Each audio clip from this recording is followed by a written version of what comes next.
আরে বৌদি, এত চুলের ভেতরে কোথায় খুঁজে পাবো? এই কাজে আমি একদম নতুন। এর আগে কখনোই আমি এই গাছে উঠিনি।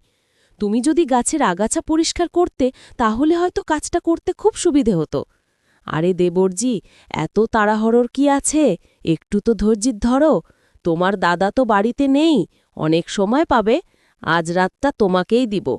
তোমার শক্তি আর গুড়ের রস পাড়ার পরিচয় নিব আজকে।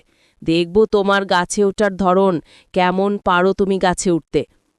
এভাবেই কথাগুলো বলছিলেন অঞ্জলি তার দেবরকে। বন্ধুরা, কেনই বা অঞ্জলি তার দেবরকে প্রতিদিন রাতে তার ঘরে নিয়ে গিয়ে গাছে ওঠার শক্তির পরিচয় নিতেন, তা শুনলে তোমরা অবাক হয়ে যাবেন। তো এই ঘটনা শোনার জন্য অবশ্যই তোমাকে পুরো গল্পটি শুনতে হবে। চলুন শুরু করি। অঞ্জলি তার ছোট্ট গ্রামীণ বাড়ির চেনা পরিবেশ থেকে বেরিয়ে এসে সেই বিশাল বাড়ির উঠোনে দাঁড়িয়েছিল। ঘরটি ছিল শহরের মতো বড়, রঙিন আলোয় আলোকিত। চারিপাশে সুগন্ধ ছড়ানো ফুল আর আতশবাজির শব্দে পুরো পরিবেশ যেন একটি স্বপ্নের মতো লাগছিল। আজকের দিনটি ছিল তার জীবনের সবচেয়ে বড় দিন, বিয়ে। তার চোখে আনন্দের সঙ্গে এক অদ্ভুত নীরব ভয়ও কাজ করছিল। ছোটবেলা থেকেই সে স্বপ্ন দেখত, ভালোবাসা, সুখী সংসার, শান্তি। কিন্তু আজ এই স্বপ্ন কি বাস্তব হয়ে উঠবে? সে জানত না। বিয়ের অনুষ্ঠানে অতিথিরা সবাই আনন্দে মেতে উঠেছিল। আত্মীয়স্বজনের হাসি, শুভেচ্ছার ধারা, বর ও কনের জন্য সাজানো মধুর মঞ্চ, সবকিছু যেন এক কাব্যবিক দৃশ্য। অঞ্জনি তার স্বামীকে দেখল। লোকটি ছিলেন শহরের নামী পরিবার থেকে, অত্যন্ত ধনী, রুচিশীল। প্রথম চোখে দেখেই মনে হল তার স্বামী যতই ব্যস্ত হোক, একজন ভালো মানুষ। কিন্তু সময়ের সঙ্গে সঙ্গে বাস্তবতা প্রকাশ পেল। প্রথম রাত থেকেই দেখা গেল তার স্বামী ছিলেন ব্যস্ত। সকালে বেরোতেন, সারাদিন ফোনে ব্যস্ত থাকতেন। রাতে খুব কম সময়েই ফিরতেন। অঞ্জলির চোখে স্বপ্নের আলো ফিকে হতে লাগল। সে অনুভব করল সুখের ঘরে থাকার পরেও তার হৃদয় একাকী। দিনগুলো কেটে যাচ্ছিল একাকিত্বের ছায়ায়। অঞ্জলি ঘরে বসে নিজের ভাবনা, স্বপ্ন, আশা ও হাহাকার নিয়ে কাটত।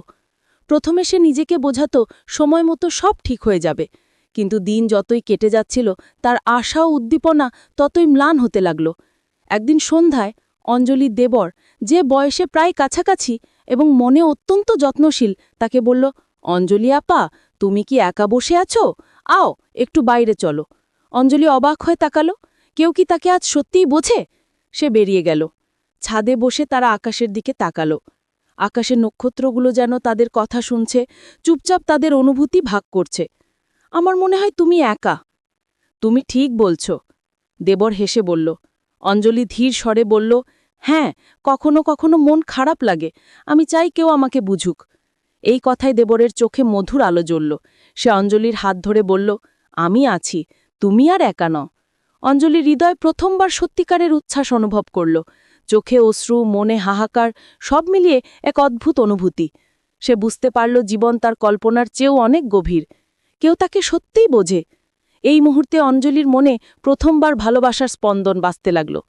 কিন্তু এই ভালোবাসা ছিল অপরাধী, ফরবিডেন। তার স্বামী ছিল তার জীবনের আনুষ্ঠানিক অংশ। এই দ্বন্দ্বের মধ্যে তার হৃদয় দোলায়মান। একটি অংশ স্বপ্নের মুক্তি চেয়েছে, আরেকটি অংশ বাঁধার বুকে আটকে আছে। সেই সন্ধ্যায় তারা ছাদে বসে গল্প করল, হাসল, কখনো কখনো চুপচাপ একে অপরের চোখে তাকালো। অঞ্জলির মন বলছিল, এই মুহূর্ত আমার জীবনের সবচেয়ে নিরাপদ, সবচেয়ে বাস্তব। কিন্তু পরের দিন ঘরের বাস্তবতা আবার চোঙ্গাপাত করল। স্বামী ব্যস্ত, ঘরের সময় কম, অঞ্জলির জন্য কেবল শূন্যতা। হৃদয় ভেঙে যাচ্ছিল। কিন্তু সেই প্রেমের স্পন্দন, দেবরের চোখের মায়া, কথা, হাসি সে হারাতে চাইছিল না। এইভাবে অঞ্জলির জীবন একটি দ্বন্দ্বে পরিণত হল। প্রতিদিনের একাকিত্ব ও দেবরের সঙ্গে লুকানো সংযোগ। সে বুঝতে পারল প্রেম শুধু চোখের আলো নয়, হৃদয়ের গভীর সম্পর্ক। আর এই সম্পর্ক তার জীবনে নতুন আশা জাগাচ্ছিল। ঘরের একাকিত্ব, স্বামীর ব্যস্ততা এবং মনোকষ্টের ছায়া পিছু হটতে চাইছিল না। অঞ্জলির তার চোখে প্রতিদিনের জীবনের একঘেয়েমি, তার হৃদয়ে নিঃসঙ্গতা, কিন্তু সেই শূন্যতায় আলো ছড়ালো দেবরের উপস্থিতি।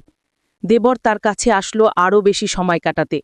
একদিন সন্ধ্যায় যখন গোধূলির আলো ছাদে ছড়িয়েছিল, তারা আবার ছাদে উঠল।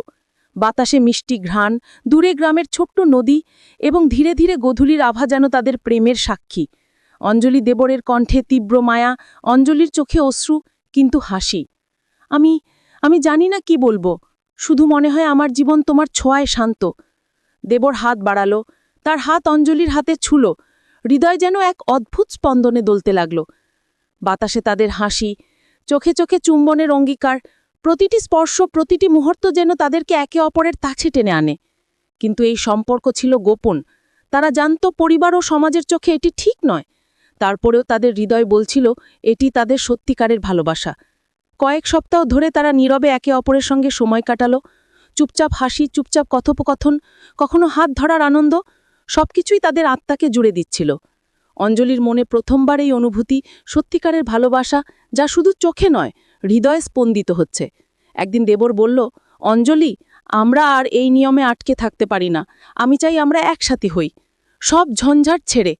অঞ্জলির মন দ্বিধায় ভেঙে পড়ল। স্বামী তার জীবনের আনুষ্ঠানিক অংশ, সমাজের দৃষ্টি, পরিবার, সবকিছু মাথায় এলো। কিন্তু হৃদয় বলল, এই ভালোবাসা হারালে আমি আর বাঁচতে পারবো না। তাদের রাতের আকাশে তারা গল্প করল, হাত ধরি স্বপ্ন আঁকল। দেবরের কণ্ঠে ছিল মায়া, অঞ্জলির চোখে ছিল উচ্ছ্বাস। একে অপরের স্পর্শে রাতের নিস্তব্ধতা ভেঙে গেল। কিন্তু তারা জানত তাদের এই সম্পর্কটি গোপন রাখতে হবে। পরবর্তী সপ্তাহে তারা সাহস করল একটি পরিকল্পনা তৈরি করতে, গ্রামের বাইরে শহরের অজানা পথে পালিয়ে যাওয়া। তারা জানত যদি কেউ জেনে যায় সমস্যা হবে, কিন্তু প্রেমের তীব্রতা তাদের থামতে দেয়নি। রাতের অন্ধকারে তারা চুপচাপ বাড়ি থেকে বেরোলো, হাওয়ার ছায়ার মতো ছড়ালো চারিপাশে। অঞ্জলির হাত দেবরের হাতে, হৃদয় দ্রুত বেজে উঠল। তারা জানত এই রাত্রিটি তাদের জীবনের সবচেয়ে সাহসী সিদ্ধান্ত, তাদের পালানো এক ধরনের মুক্তির মুহূর্ত। শহরের অজানা রাস্তায় হেঁটে হেঁটে তারা একে অপরকে বলল, এবার আমরা একসাথে, তুমি আর আমি। কিন্তু বাস্তবতা ধীরে ধীরে তাদের পিছু নিল। পরিবারের খোঁজ, সমাজের চাপ, সবকিছুই ছিল সামনে। তারা জানত এই সম্পর্কের জন্য তারা শুধুমাত্র নিজেদের নয়, সবকিছুকে ঝুঁকিতে ফেলেছে। অঞ্জলির হৃদয় উত্তেজনার ভয় দুটি দুটি অনুভূতির মধ্যে দোলাচল করছিল। সে জানত প্রেম সত্যিকারের শক্তি, কিন্তু এই শক্তি যদি ভুল পথে চলে, তার জীবন, সবকিছু ভেঙে যেতে পারে। অঞ্জলি আর দেবরের পালানো শুরুর কিছুদিন ছিল স্বপ্নের মতো, মুক্তি, একে অপরের সান্নিধ্য, রোম্যান্টিক মুহূর্ত। কিন্তু গ্রামের মানুষ খবর পেয়ে গেল, পরিবার তোলপাড় হয়ে গেল। অঞ্জলির বাবা মা কাঁদতে কাঁদতে তাকে খুঁজে বের করল। রাতে তারা তাকে ঘরে ছিড়িয়ে আনল। অঞ্জলির হৃদয় ভেঙে গেল। দেবরের হাত ছাড়তে হয়েছে, তার চোখের আলো ম্লান হয়েছে। অঞ্জলি, তুমি কি বুঝতে পারো তুমি আমাদের জন্য কি করেছ? তার বাবার কণ্ঠে দুঃখ, চোখে কাঁদি। আমি শুধু ভালোবাসি, কেউ আমাকে বুঝতে চাইছে বাবা। কিন্তু পরিবারকে বোঝানো সহজ ছিল না। শ্বশুর নতুন করে চাপ দিতে লাগল,